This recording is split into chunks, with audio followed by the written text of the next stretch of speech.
une improvisation qui résonne. On va apprendre à jouer en faisant résonner le piano. Alors pour ça, on commence déjà par la tonalité. Donc on est dans une tonalité de Fa mineur. La gamme de référence, c'est celle-ci, avec des bémols, le Si bémol, le Mi, le La et le Ré bémol. Donc c'est notre gamme de référence sur laquelle on va construire nos accords et notre improvisation.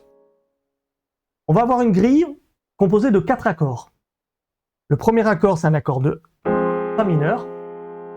Le deuxième accord, on aura un accord de Ré bémol majeur. Ensuite, un accord de Si bémol mineur. Le dernier, un accord de Do septième. Et quand on va jouer ça, on va compter 4 temps par accord, 4 pulsations. Donc ça donnerait ça. 1, 2, 3, 4. Ensuite, on change d'accord. 1, 2, 3, 4, et ainsi de suite. 1, 2, 3, 4. Et le dernier, 2, 3 et 4. Et on va pas les jouer comme ça. Ces accords, en fait, on va les jouer un peu différemment, c'est-à-dire que sur le premier temps qu'on comptera, le numéro 1, on ne jouera que la fondamentale de l'accord. Donc, le premier accord, c'est un accord de Fa mineur. Donc, on ne va jouer que sa fondamentale, c'est la note du bas, le Fa. Et à chaque fois, donc on va compter 1, 2, 3, 4. Je ne joue que cette note-là. Ensuite, quand je vais changer d'accord, 1, 2, 3, 4, etc. Et ce qu'on va faire, c'est que on va laisser résonner la note. C'est-à-dire qu'en fait, on ne va pas la laisser appuyer comme ce que je viens de faire. En fait, on va la lâcher. Mais pour qu'elle résonne, on va être obligé de mettre la pédale. Donc, je joue la note en mettant la pédale. Et là, en retirant la main, la note continue à sonner. On fait résonner.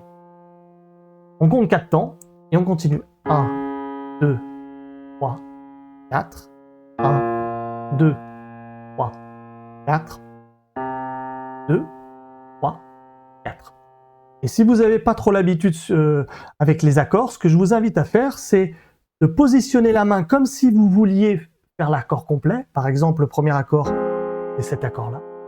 Mais avec le 5e doigt ici, je ne vais jouer que cette note-là, même si je positionne l'accord correctement.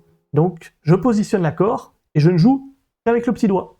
1, 2, 3, 4. Et quand je change, pareil, je me positionne pour jouer comme si je voulais jouer l'accord complet, qui serait comme ça, mais je ne joue qu'avec la fondamentale. 1, 2, 3, 4. Et ainsi de suite pour tous les accords. 2, 3, 4. Je me positionne. 1, et je ne joue que la fondamentale. Ça permet de déjà intégrer la position de l'accord. On en aura besoin tout à l'heure si vous n'êtes pas bien habitué avec les positions des accords.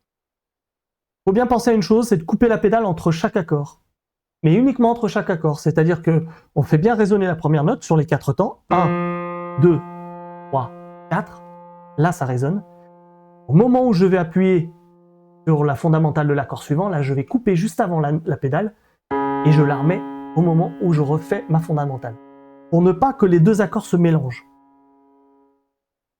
Donc vous pouvez faire ça, déjà, pour commencer à vous habituer. Et puis, petit à petit, ce que vous pouvez faire, c'est commencer à faire une petite improvisation sur la gamme de référence. Si vous n'êtes pas trop habitué, faites quelques notes simplement, une note sur des pulsations. Donc vous comptez les pulsations. 1, 2, 3, 4, 1, 2, 3, 4, 1, 2, 3, 4, 1, 2, 3, 4, 1. Donc là, je faisais des notes uniquement sur les pulsations. Pas toujours, je laisse respirer. Des fois, je fais des notes, des fois, j'en fais pas. Mais je me sers de ma gamme de référence pour pouvoir faire ma petite impro. Petite remarque, je ne sais pas si vous avez vu, mais au moment où je faisais le dernier accord, pour l'improvisation, j'ai fait un mi bécard et non pas un mi bémol. Alors pourquoi? Parce que la gamme de référence, on a vu tout à l'heure, c'est cette gamme-là, avec un mi bémol. La seule particularité, c'est que quand on va être sur le dernier accord, l'accord de Do septième, là, le mi n'est pas bémol, il est bécard. Donc, dans ce cas-là, bien précis, on devra jouer un mi bécard et non pas un mi bémol. Ça, ce sont les deux gammes. La première gamme, la gamme mineure naturelle, et la deuxième, harmonique. Une petite différence. Et en fait, ce que vous allez devoir faire, c'est quand vous faites votre improvisation, vous pouvez choisir la gamme que vous souhaitez en réalité, soit avec le mi bécard, soit avec le mi bémol, sur tous les accords, excepté le dernier où là, il faudra bien uniquement faire un mi bécard. Mais pour les autres accords, ça marche avec un mi bémol.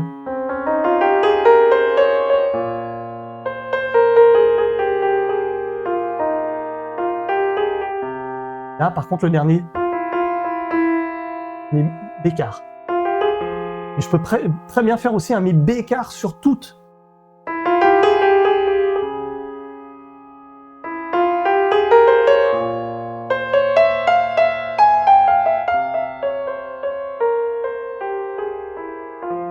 Là, j'ai fait un mi bécard sur tous les accords. Donc, entraînez-vous à faire votre enchaînement d'accords en comptant et alterner la gamme mineure harmonique naturelle avec un mi bécard ou sans avec le mi bémol.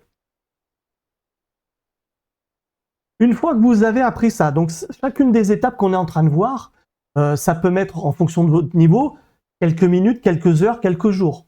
Prenez le temps, lorsque vous vous sentez à l'aise, à ce moment-là, passez à l'étape suivante. Ici, l'étape suivante, ça va être de rajouter une deuxième note de l'accord. Pendant les 4 temps qu'on va compter, on va rajouter une autre note de l'accord quand on veut et la note qu'on veut. Au premier accord, on a ces 3 notes-là. Le Fa, le La bémol et le Do. Donc la première note sur le temps numéro 1, on mettra bien celle-ci, le Fa, en faisant résonner avec la pédale. Et quand on veut, dans les 4 temps, je mettrai une des 2 autres notes. Soit celle-ci, soit celle-là, comme je veux. Ensuite, je passe à l'accord d'après. Et pareil, je choisis une des 2 autres notes de l'accord. D'où l'intérêt de ce qu'on a fait avant, de bien mémoriser la position pour bien avoir les notes de l'accord que l'on pourra jouer. Donc, 1, 2, 3, 4, 1, 2, 3, 4, 1, 2, 3, 4, 1, 2, 3, 4, 1. Donc là, je jouais le premier temps avec la première note, la fondamentale. Sur les temps d'après, quand je le voulais, je jouais une des 2 autres notes et quand je le voulais. Et on n'est pas obligé de la jouer à chaque fois. Et à un moment donné, je ne l'ai pas joué. Ça permet d'alterner et de varier un petit peu le jeu. Des fois, on en joue, des fois, on n'en joue pas. Là, dans cette improvisation, non seulement vous allez pouvoir improviser à la main droite, c'est-à-dire la mélodie, mais c'est aussi une façon un petit peu d'improviser la main gauche. C'est-à-dire elle n'est pas carrée, elle ne fait pas toujours la même chose. Ça varie, ça change. Donc ça, c'est aussi intéressant. Donc, dans un premier temps, ce qu'on a fait, c'est qu'on a travaillé sur la même octave. C'est-à-dire que j'avais ma fondamentale et une des 2 autres notes, soit celle-ci, soit celle-ci. Donc on est dans la même partie du clavier, la même octave.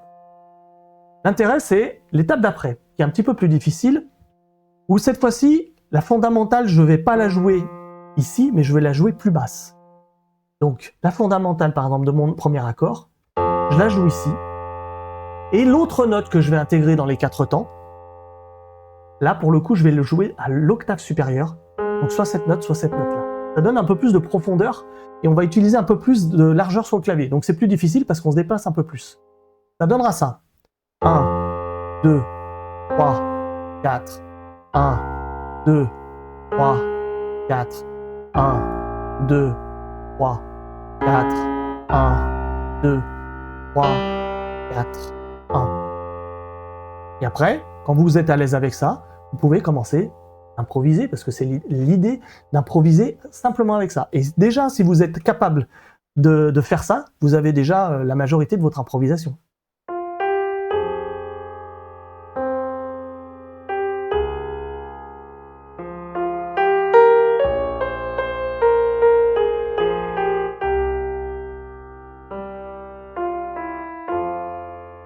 Avec quelques rythmes simples, et en alternant. Et en alternant les 2 gammes, en alternant quelques rythmes. Et plus vous êtes à l'aise, et selon votre niveau, vous pouvez ajouter des rythmes un petit peu différents. Donc déjà avec ça, vous avez déjà de quoi faire et de vous amuser. L'étape d'après, c'est qu'on va pouvoir non pas ajouter une note de l'accord, mais en ajouter plusieurs. Et là, pour le coup, c'est pareil. Même principe, la première note sur le premier temps, la fondamentale, et les deux autres notes quand on veut, dans les 4 temps. 2, 3, 4, 2, 3, 2, 3, 4.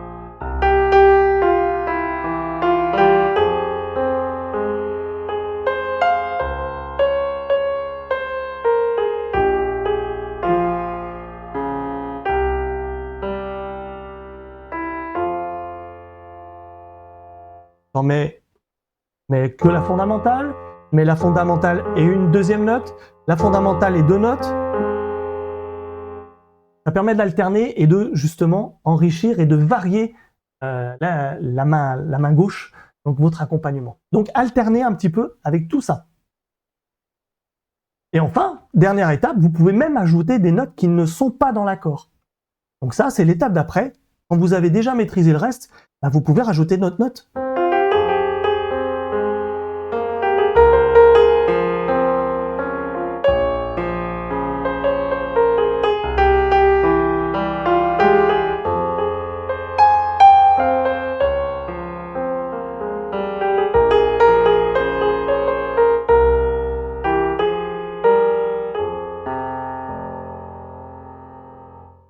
Voilà.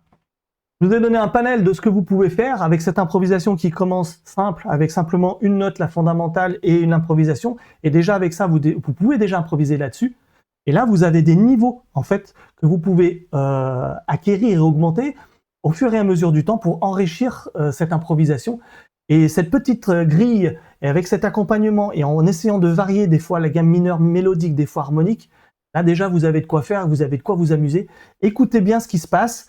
Et petit truc aussi, comme là on est en train de faire vraiment résonner le piano, c'est-à-dire que pendant 4 temps, on va laisser la pédale résonner, on va pas trop vite, c'est pas l'idée, on est sur quelque chose, une improvisation qui est tranquille, on va pas à la caisse, mais on ne fait pas non plus trop de notes, parce que si on fait trop de notes alors que la pédale résonne, ça risque d'être un peu un brouhaha.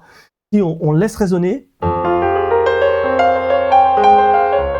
ça fait trop de notes, ça fait beaucoup, et ça commence à vraiment résonner. Si vous avez un piano qui résonne beaucoup, ça risque d'être un peu incompréhensible.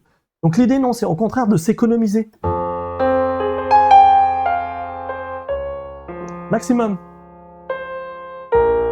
Et des fois, quasiment rien.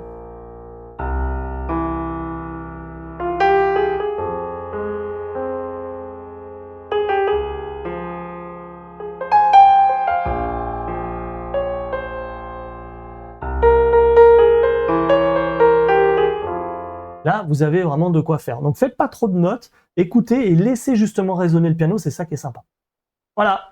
Maintenant, faites-vous plaisir, c'est à vous de jouer.